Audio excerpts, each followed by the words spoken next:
السلام علیکم ورحمۃ اللہ وبرکاتہ۔ بسم اللہ الحمد للہ والصلاة والسلام علی رسول اللہ ومن تبعہ ووالا وبعد۔ حضرات گرامی، بزرگوں، دوستوں، عزیزوں، ملت اسلامیہ کے نوجوانوں، اسلامی ماؤں اور بہنوں، اس سے پہلے انویسٹ ان الہی بینک کے تحت میں نے صدقہ اور صدقہ جاریہ کے سلسلے میں آپ سے گفتگو کی تھی۔ اسی کی دوسری قسط کے طور پر میں آج اس کو کچھ اور زیادہ واضح انداز میں اللہ کے نبی صلی اللہ علیہ وسلم کی حدیثوں کی روشنی میں آپ کے سامنے پیش کر رہا ہوں۔ امید ہے کہ آپ کو یہ ویڈیو بھی اسی طرح پسند آئے گا۔ آپ اس کو شیئر کریں گے، آگے بڑھائیں گے اور صدقہ جاریہ سمجھتے ہوئے اس کو اپنے بھائیوں تک پہنچائیں گے۔ سبسکرائب کریں گے میرے چینل کو اور بیل آئیکن کو پریس کریں گے اور لائک بھی کریں گے۔ حضرات گرامی، میں نے آپ کو بتایا تھا کہ انسان کی وفات کے بعد تین چیزیں اس کے لیے فائدہ مند ہوتی ہیں، تین چیزیں اس کے لیے نفع بخش ہوتی ہیں۔ ایک تو صدقہ جاریہ کی بھی وضاحت میں نے کی تھی آپ کے سامنے، اور اسی طرح سے آپ کو صدقہ جاریہ کے علاوہ نیک اولاد اور ایسا علم جس سے نفع اٹھایا جاتا رہے۔ حضرات گرامی، اسی معنی کی ایک دوسری حدیث اللہ کے نبی صلی اللہ علیہ وسلم کی، جسے ابن ماجہ، ابن حبان اور امام طبرانی رحمہم اللہ اجمعین نے اپنی اپنی کتابوں میں جمع کیا ہے، روایت کیا ہے۔ ابو قتادہ رضی اللہ تعالیٰ عنہ، مشہور صحابی رسول، اس حدیث کے راوی ہیں، کہتے ہیں کہ اللہ کے رسول صلی اللہ تعالیٰ علیہ وآلہ وسلم نے ارشاد فرمایا کہ خیر ما یخلف الرجل من بعدہ ثلاث، ولد صالح یدعو لہ، وصدقۃ تجری یبلغہ اجرہا، وعلم یعمل بہ من بعدہ۔ تو یہ بھی اسی طرح کی حدیث ہے کہ نیک اولاد جو اس کے لیے دعا کرے، اور ایسا صدقہ جس کا اجر اس کے لیے ہمیشہ جاری رہے، پہنچتا رہے، کنٹینیو رہے، اور ایسا علم جو وہ کسی کو پہنچا دے، کسی کو سکھلا دے، کسی کو دے دے، تو اس پر عمل کیا جاتا رہے۔ تو یہ انسان کے مرنے کے بعد بھی اس کا اجر انسان کو پہنچتا رہتا ہے، جبکہ اور کوئی اجر نہیں پہنچتا۔ ایصال ثواب کے لیے بڑی مارا ماری ہوتی ہے، ایصال ثواب ہی کے قبیل سے یہ ساری چیزیں ہیں۔ اسی طرح سے اللہ کے نبی صلی اللہ علیہ وسلم کی ایک اور حدیث میرے سامنے ہے، جس کے راوی مشہور صحابی رسول ابو ہریرہ رضی اللہ تعالیٰ عنہ ہیں۔ کہتے ہیں کہ اللہ کے رسول صلی اللہ علیہ وسلم نے ارشاد فرمایا،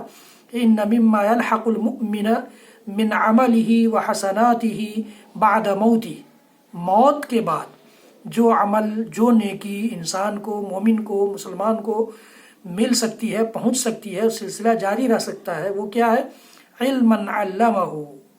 کوئی ایسا علم جو اس نے کسی اور کو سکھلایا ہے، ونشرہ، اور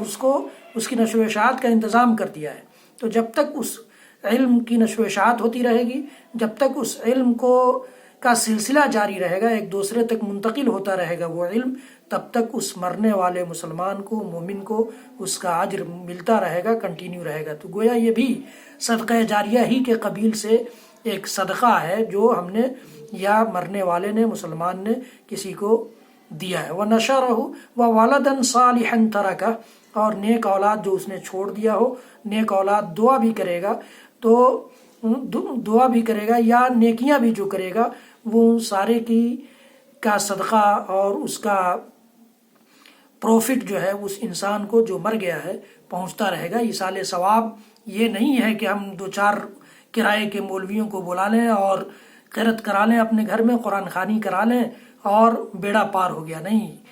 خود ایک اولاد جو اپنے لیے، اپنے والدین کے لیے، اپنے پرکھوں کے لیے دعا کر سکتی ہے، جس خلوص کے ساتھ، جس ہمدردی کے ساتھ دوسرے کرائے کے لوگ نہیں کر سکتے ہیں، یہ ہمارے آپ کے ذہن میں ہونا چاہیے۔ اس طرح سے اللہ کے نبی صلی اللہ علیہ وسلم نے فرمایا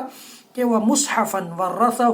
قرآن کا نسخہ خرید کر کے کسی کو دے دیا پڑھنے کے لیے، ترجمہ قرآن تقسیم کرا دیا یا تفسیر قرآن تقسیم کرا دیا۔ اس طرح کا رواج ہمارے یہاں سے ختم ہوتا جا رہا ہے، اور اس کے برعکس لوگ کرائے کے لوگوں کو استعمال کرنا لوگوں نے شروع کر دیا ہے۔ تو یہ چیز نہیں ہونی چاہیے، بلکہ مصحفاً ورثہ او مسجداً بناہ، یا کسی نے مسجد بنا دی یا مسجد کی تعمیر میں کسی نے حصہ لیا، تو یہ بھی اس کے، جب تک وہ مسجد رہے گی تب تک اس کو اس کا اجر انشاءاللہ العزیز پہنچتا رہے گا، جیسا کہ اللہ کے نبی صلی اللہ علیہ وسلم نے ارشاد فرمایا۔ اسی طرح سے فرمایا آپ نے کہ بیت لابن السبیل بناہ، مسافر خانہ کسی نے تعمیر کرا دیا، کوئی مسافر آئے وہاں ٹھہرے فری آف کاسٹ، تو ایسا اجر بھی جب تک وہ مسافر خانہ رہے گا، جب تک اس سے فائدہ اٹھایا جاتا رہے گا، لوگ آ کر کے وہاں ٹھہرتے رہیں گے، تو اس کا اجر اس کو آٹومیٹکلی پہنچتا رہے گا۔ او نہرن اجرأہ، یا کسی نہر، کوئی نہر کھدوا دیا کسی نے، کوئی تالاب کھدوا دیا، کوئی پانی کا انتظام کر دیا لوگوں کے پینے کے لیے یا لوگوں کے سینچائی کے لیے، یا اور بھی اس قسم کے لوگوں کے لیے انتظام پانی کا کیا ہے، تو پانی جب تک پیا جاتا رہے گا، جب تک اس پانی کا استعمال ہوتا رہے گا، جب تک لوگ اس سے فائدہ اٹھاتے رہیں گے، تب تک اس کا اجر کنٹینیو رہے گا اس میت کے لیے، اس مرنے والے مسلمان کے لیے۔ او صدقۃ اخرجہا من مالہ فی صحتہ وحیاتہ،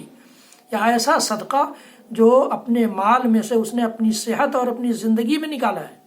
صحت کی حالت میں۔ لوگ کیا کرتے ہیں کہ جب مرنے کا یقین ہو جاتا ہے کسی مسلمان کے، تو اس کے گھر والے لوگ گھر میں سے اناج کی ٹوکری لا کر کے، اناج کی بوری لا کر کے اس سے چھواتے ہیں، اس کو اس کا احساس نہیں ہے، اس مال کی محبت اس کے دل سے ختم ہو چکی ہے، پھر بھی اس سے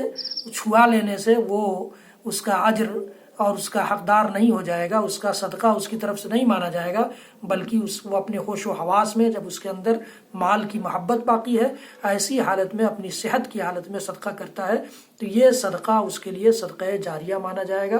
یلحقہ من بعد موتہ، تو یہ اللہ کے نبی صلی اللہ علیہ وسلم کی حدیث گرامی ہے جو بتاتی ہے کہ ان ساری چیزوں کا ثواب ہمیں اور آپ کو پہنچے گا مرنے کے بعد بھی۔ اسی طرح سے اللہ کے نبی صلی اللہ علیہ وسلم کی ایک اور حدیث بیان کر کے میں آپ سے رخصت ہوتا ہوں۔ انشاءاللہ مجھے لگ رہا ہے کہ اس کی تیسری قسط بھی آپ کے سامنے پیش کرنی ہوگی۔ ابو ہریرہ رضی اللہ تعالیٰ عنہ کی ایک اور روایت کہ ایک شخص اللہ کے نبی صلی اللہ علیہ وسلم سے کہتا ہے کہ نبی مات